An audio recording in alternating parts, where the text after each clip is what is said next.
बिस्मिल्लाहिर्रहमानिर्रहीम। अस्सलाम वालेकुम। आज हम रसगुल्ला बनाएंगे। रसगुल्ला बनाने के लिए मैंने 1 किलो दूध लिया है। इसको मैंने बॉईल होने रखा है और बस इसको बॉईल करना है, इसको पकाना नहीं है। इसके अलावा इसमें हम जो डालेंगे वो 1 चम्मच सिरका है। इसमें मैंने 4 चम्मच पानी मिक्स किया है। 1 चम्मच सिरके में 4 चम्मच पानी मिक्स किया है और वो मैं आपको अभी बताती हूँ जब उबाल आता है कि हमने किस तरह इसको डालना है। इसके लिए जो हमने शीरा तैयार करना है उसके लिए 1 कप हमने चीनी लेनी है और उसमें हमने 5 कप पानी के डालने हैं और उसको बस इतना पकाना है कि चीनी घुल जाए और इसमें बॉयल आने लगे। ये हमारे दूध में देखिए उबाल आ रहा है। अब हमने चूल्हे का इस तरह इसमें वो सिरका वगैरह यूँ नहीं डालना है। अब हमने इसको सबसे पहले इसका फ्लेम बंद कर देना है। जैसे ही दूध में उबाल आएगा हमने इसका फ्लेम बंद करके और इसको 1 से 2 मिनट हमने इसको पहले ये इसकी जो स्टीम होती है उसको निकाल देना है इसमें से।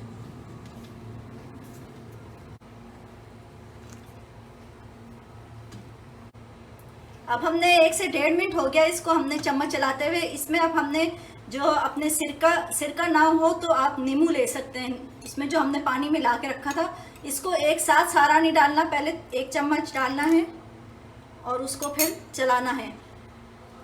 इसका मकसद इसका जो पनीर हासिल करना है वो सॉफ्ट पनीर हमें चाहिए होता है, इसलिए हम इसमें थोड़ा थोड़ा करके इसको फाड़ते हैं। एक एक करके हम इसमें ये अपना पानी मिला रहे हैं, सिरके वाला पानी, और हम इसको ये देखें आप दूध फटना शुरू हो गया है, लेकिन मुकम्मल तौर पे अभी नहीं फटा है। जब तक हम सारा डालेंगे ये फट जाएगा।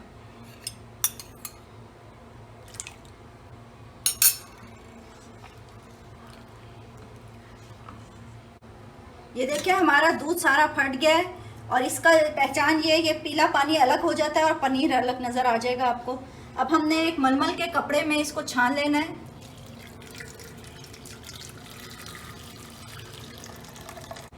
इस पनीर को हमने पानी से और जो नॉर्मल नलके का जो पानी होता है उससे अच्छी तरह धो लेना है, ताकि जो हमारी सिरके की या नींबू की खटास जो है वो अच्छी तरह निकल जाए।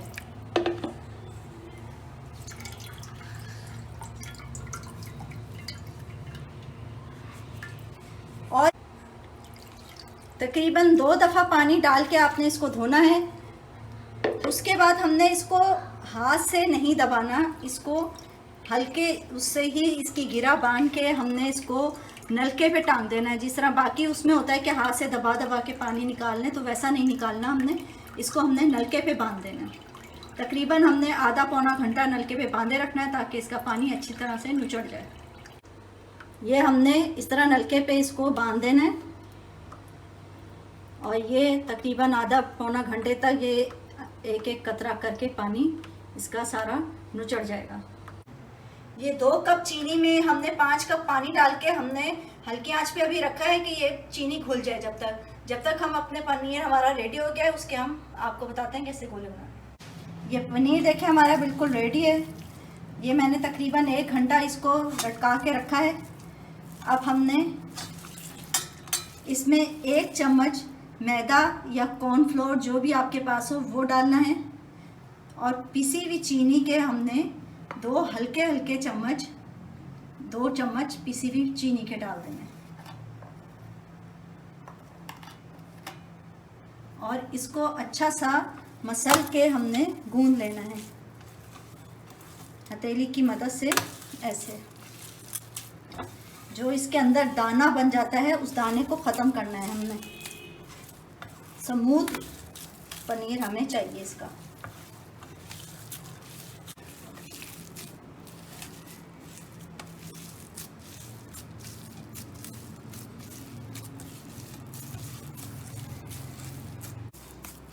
इस आटे को तैयार होने में इसका जो ये हम गोले बनाने से पहले का इसको 5 से 6 मिनट लगते हैं इस तरह इसको मसल के गूंदने में।